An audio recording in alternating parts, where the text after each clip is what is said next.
안녕하세요. 사랑하는 성도님, 영광의 주님이 우리와 함께 하십니다.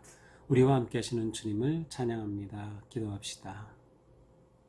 하나님 감사합니다. 오늘도 저희들에게 새날을 주시니 주님 주신 사랑과 은혜 안에서 오늘 하루 열심히 살겠습니다. 주님 말씀 붙잡고 살겠습니다. 주님의 선하신 인도하심 따르겠습니다. 오늘도 주시는 말씀을 저희들이 기대하며 바라봅니다. 성령님, 저희들을 감동하여 주시고 말씀을 깨닫게 하시며 깨달은 말씀대로 살아갈 용기와 믿음과 지혜를 더하여 주시옵소서. 예수님 이름으로 기도합니다. 아멘. 네, 오늘 말씀은 히브리서 11장 32절에서 40절까지입니다. 내가 무슨 말을 더하리요? 기드온, 바락, 삼손, 입다, 다윗 및 사무엘과 선지자들의 일을 말하려면 내게 시간이 부족하리로다. 그들은 믿음으로 나라들을 이기기도 하며 의를 행하기도 하며 약속을 받기도 하며 사자들의 입을 막기도 하며 불의 세력을 멸하기도 하며 칼날을 피하기도 하며 연약한 가운데서 강하게 되기도 하며 전쟁에 용감하게 되어 이방 사람들의 진을 물리치기도 하며 여자들은 자기의 죽은 자들을 부활로 받아들이기도 하며 또 어떤 이들은 더 좋은 부활을 얻고자 하여 심한 고문을 받되 구차히 풀려나기를 원하지 아니하였으며 또 어떤 이들은 조롱과 채찍질 뿐 아니라 결박과 옥에 갇히는 시련도 받았으며 돌로 치는 것과 톱으로 켜는 것과 시험과 칼로 죽임을 당하고 양과 소의 가죽을 입히고 유리하여 궁핍과 환난과 학대를 받았으니 이런 사람은 세상이 감당하지 못하느니라. 그들이 광야와 산과 동굴과 토굴에 유리하였느니라. 이 사람들은 다 믿음으로 말미암아 증거를 받았으나 약속된 것을 받지 못하였으니 이는 하나님이 우리를 위하여 더 좋은 것을 예비하셨은즉 우리가 아니면 그들로 온전함을 이루지 못하게 하려 하심이라. 아멘. 자, 지금 히브리서 11장에서는 위대한 믿음의 선조들을 계속해서 보여주고 있습니다. 아브라함부터 시작되어서 어제는 모세를 보았습니다. 자, 오늘은 이제 마지막으로 더 많은 그런 믿음의 증인들을 소개하고 열거하고 있습니다. 32절입니다. 내가 무슨 말을 더하리요? 기드온, 바락, 삼손, 입다, 다윗, 사무엘과 선지자들이 이를 말하려면 내게 시간이 부족하리로다. 자기에게 이 모든 것을 말하려면 지금 시간이 부족하기 때문에 모두 말할 수 없다. 하지만 기드온, 바락, 삼손, 입다, 다윗, 사무엘 등의 이름들을 언급하고 있습니다. 자, 이렇게 히브리서 기자는 구약에 나오는 과거의 믿음의 인물들을 말함으로 진정한 믿음의 삶의 증거들을 지금 보여주려고 하고 있습니다. 또한 우리가 과거의 믿음의 선조들의 역사를 본다는 것은 우리에게 믿음을 향한 아니면 믿음을 살아가는 새로운 창을 열어주는 것과 같습니다. 그들을 통해서 우리는 새로운 믿음의 세계를 보게 되며 동시에 우리 자신을 비춰보게 되는 것이죠. 그래서 우리의 믿음이 지금 어떠한지를 돌아볼 기회가 되기도 합니다. 자, 여기에 소개되는 사사들과 다윗, 사무엘이 나오는데요. 기드온, 바락, 삼손, 입다. 이들이 모두 다 정말 믿음이 그렇게 훌륭한 사람들일까?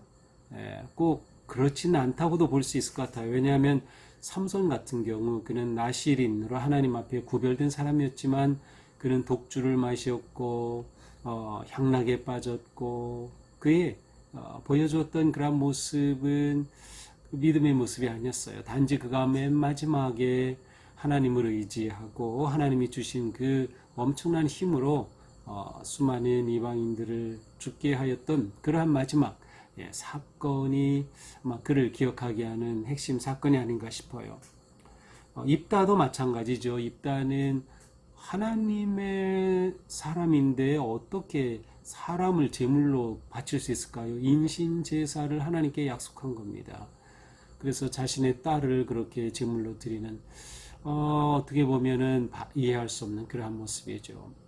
그러나 히브리서 기자는 이렇게 구약에 그 당시 사람들이 쉽게 떠올릴 수 있는 믿음의 사람들의 어떤 그러한 이름들을 이렇게 쭉 열거하고 소개하면서 진정한 믿음의 삶이 무엇인가로 초대하고 있습니다. 뭐 다윗이나 사무엘 또 다른 선지자들을 말한다면 그들의 훌륭한 믿음의 모습들은 우리가 정말 본받아야 할 그런 모습이죠. 자, 33절 여기에서부터는 그들이 어떻게 믿음으로 승리하였는지 아니면 믿음으로 어떻게 위대한 그러한 놀라운 결과를 가져왔는지를 쭉 열거하고 있습니다. 믿음으로 나라들을 이기기도 하며 전쟁에서 이기죠. 의를 행하고 정의롭게 행합니다. 약속을 받기도 하고 그렇죠. 하나님의 언약의 약속을 받습니다. 다윗 같은 경우 또한 하나님의 놀라운 언약을 받죠. 사자들의 입을 막기도 하고 다니엘의 세 친구들은 사자 굴에 던져졌지만 아무런 해도 입지 않고 살아나올 수 있었고요. 다윗 자신도 사자와 싸워 이기는 듯한 그러한 목동으로서의 그러한 아주 용맹스러운 모습을 보여주기도 합니다. 불의 세력을 멸하기도 하고 칼날을 피하기도 하고 연약한 가운데 강하게 되기도 하고 전쟁에서 용감하게 되기도 하고 이방 사람들이 진을 물리치기도 하고 전쟁에 승리하죠. 또 여자들은 자기 죽은 자들을 부활로 받아들이기도 하며 죽은 자를 부활로 받아들인다. 아마도 구약에서 스토리를 찾아본다면 엘리야 시대의 사렙다 과부 또 엘리사 시대의 수님 여인 죽은 아들이 살아나는 이러한 부활의 사실은 정확한 의미로는 소생이죠. 부활이 아닌 소생의 그러한 놀라운 경험을 하기도 한다. 자, 여기까지는 믿음으로 인해서 보여준 아니면 그 결과로 나타난 놀랍고 긍정적인 좋은 모습들입니다. 자, 그런데 그 다음부터는 거꾸로 오히려 믿음으로 살았기 때문에 당한 고난, 역경, 시련, 심지어 순교의 죽음까지 언급합니다. 35절 중간이죠. 또 어떤 이들은 여기서 또라고 되어 있지만 이 또라고 하는 이 접속사는 사실 그러나로 번역하는 것이 더 좋을 그러한 접속사입니다. 이제 앞에는 이렇게 놀랍고 긍정적인 역사들의 모습이 나타났다면 그러나 이제는 그 반대의 모습이죠. 어떤 모습입니까? 어떤 이들은 더 좋은 부활을 얻고자 하여 심한 고문을 받되 심한 고문 가운데서도 부활의 믿음을 가지고 구차히 풀려나기를 원하지 않았다. 어떤 이들은 조롱과 채찍질을 받았다. 결박과 옥에 갇히는 시련도 받았다. 돌로 치고 톱으로 켜고 시험과 칼로 죽임을 당하고 양과 염소의 가죽을 입고 유리하여 궁핍과 환난의 학대를 받았다. 자, 이러한 일들은 모두 믿음으로 살기 위해 하나님의 믿음을 지키려다가 당한 또 스스로가 이러한 것을 피하지 않고 정말 그대로 다 받아들인 그러한 모습들입니다. 톱으로 켜고 시험과 칼로 죽임을 당하고 하는 것들. 제가 읽어보지는 못했는데요. 이사야 승천기라고 하는 그러한 위경 가까운 그러니까 성경은 아니고 어떤 그렇게 전해져 내려오는 책에는 이사야가 마지막 죽을 때 이처럼 톱에 혐오를 당하는 톱으로 잘리는 그런 아주 비참한 순교를 당했다는 기록이 나온다고 합니다. 자, 어쨌든 이처럼 이 중에 뭐 어떤 하나라도 우리가 쉽게 받을 수 없는 그러한 엄청난 고난과 역경, 시련, 심지어 죽음까지 당하는 모습들입니다. 38절 이런 사람은 세상에 감당하지 못하느니라. 자, 이것이 괄호 안에 들어 있습니다. 그래서 이 의미는 어떤 번역본에는 괄호 안에 말씀이 있고 어떤 번역본에는 없다는 것이에요. 그런데 이것이 있는지 없는지를 딱 정하기가 쉽지가 않은 거죠. 그러니까 원래 기록한 원본이 있겠죠. 그러나 원본은 우리가 하나도 가진 것이 없어요. 그것을 기록해서 전해준 사본이 전해지죠. 그런데 오래된 사본 중에는 이 부분이 들어있는 것도 있고 없는 것도 있고 둘 다 권위를 가지고 있는 사본이다 할 경우에 이런 식으로 괄호 안에 넣어놓습니다. 세상이 감당하지 못하느니라. 자, 직역하면 세상은 그들에게 합당하지 않다라는 뜻인데 여기서 감당이라고 하는 뜻은 가치와 연결이 되는 단어예요. 가치. 그러니까 세상의 가치로서는 이러한 믿음의 사람들을 받아들일 수 없다라고 하는 그러한 뜻입니다. 그러니까 세상이 감당하지 못한다. 그들이 광야와 산과 동굴과 토굴에 유리하였느니라. 세상이 그들을 감당하지 못해요. 감히 그들을 품을 그러한 세상이 되지 못하죠. 그래서 그들은 동굴과 토굴과 산에서 유리하며 그렇게 고난의 삶으로 믿음을 지켜냈습니다. 이 사람들은 다 믿음으로 말미암아 증거를 받았으나 약속된 것을 받지 못하였으니, 자, 이 사람들은 믿음으로 증거를 받았다. 증거를 받았다는 것은 인정을 받았다. 하나님으로부터 그들이 정말 신실한 믿음의 사람, 하나님의 사람이라고 하는 인정을 받았다는 것이에요. 그런데 문제가 뭡니까? 약속된 것을 받지 못하였다. 약속된 것이 무엇일까요? 40절에서는 이렇게 말씀합니다. 이는 하나님이 우리를 위하여 더 좋은 것을 예비하셨어. 우리를 위해서 더 좋은 것을 예비하신 그것, 약속한 그것을 그들은 받지 못했어요. 그 말은 우리는 받았어요. 뭘까요? 우리가 아니면 그들로 온전함을 이루지 못하게 하려 합니다. 이 말씀은 우리가 아니면 그들이 온전해질 수 없다, 그런 뜻이 아니라 우리의 삶이 그들을 향한 하나님의 약속이 성취된 증거가 된다, 그런 뜻입니다. 자, 그렇다고 하면 그들이 약속된 것을 받지 못했다고 하는데 약속된 것이 무엇일까요? 바로 이것은 우리에게 다가오신, 찾아오신 예수 그리스도입니다. 하나님께서는 우리를 위해 이 약속된 메시아 그리스도를 보내주셨어요. 우리를 위한 진정한 대제사장이 되신 그분이 오셔서 자신을 제물로 드려 우리를 하나님께로 인도한, 그래서 이 세상이 율법으로 주어졌던 모형과 같은 모델하우스가 아니라 진짜 하나님의 나라를 경험하고 살아가는 놀라운 일을 열어주신 그분, 바로 예수 그리스도입니다. 그렇습니다. 믿음의 선조들은 믿음으로 그렇게 놀라운 삶을 살았지만 하나님이 약속하신 예수 그리스도를 보지는 못했습니다. 그러나 우리는 받았어요. 왜? 하나님께서 우리를 위해 더 좋은 것을 예배해 주셨다는 겁니다. 우리를 위하여 우리를 생각해 주셔서라는 뜻이에요. 그러니까 우리가 지금 얼마나 하나님의 큰 사랑과 은혜 안에 있느냐라고 하는 것을 말해 주는 것이죠. 하나님께서는 우리를 생각하셔서 메시아 예수 그리스도를 우리에게 보내주셨으니 그 훌륭한 믿음의 사람들조차 보지 못한 하나님의 약속하신 그분을 우리는 이렇게 보았고, 그분 안에서 우리가 구원함을 얻고 하나님의 자녀의 삶을 살게 된 것이죠. 이렇게 하나님은 우리를 위해서 더 좋은 계획, 더 좋은 대제사장, 더 좋은 길을 열어주셨다. 그러니까 무슨 뜻이에요? 그러니 믿음을 지켜가자는 겁니다.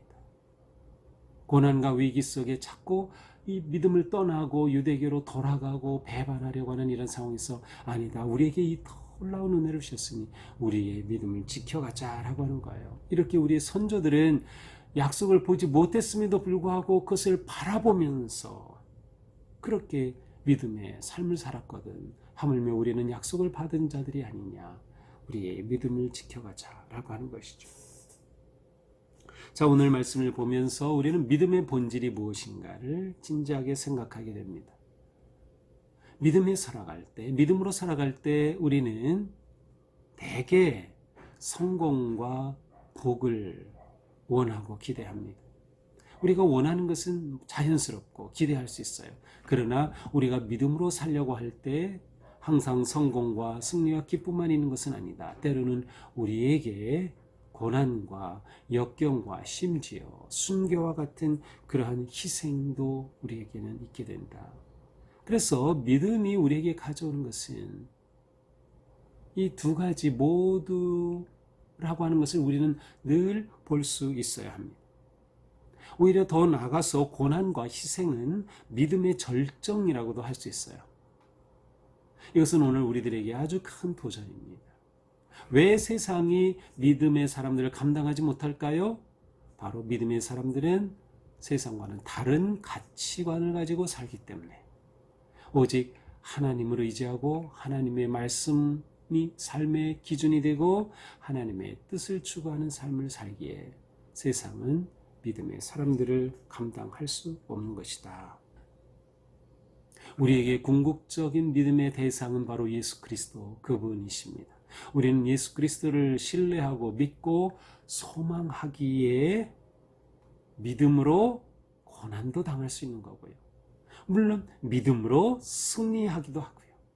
그래서 우리 삶이 어떻게 이어지든 중요한 것은 우리가 끝까지 믿음을 지킴으로 믿음의 길을 걸어가느냐라고 하는 것입니다. 우리는 이 세상에서 사는 것이 결코 쉽지 않다는 것을 잘 압니다.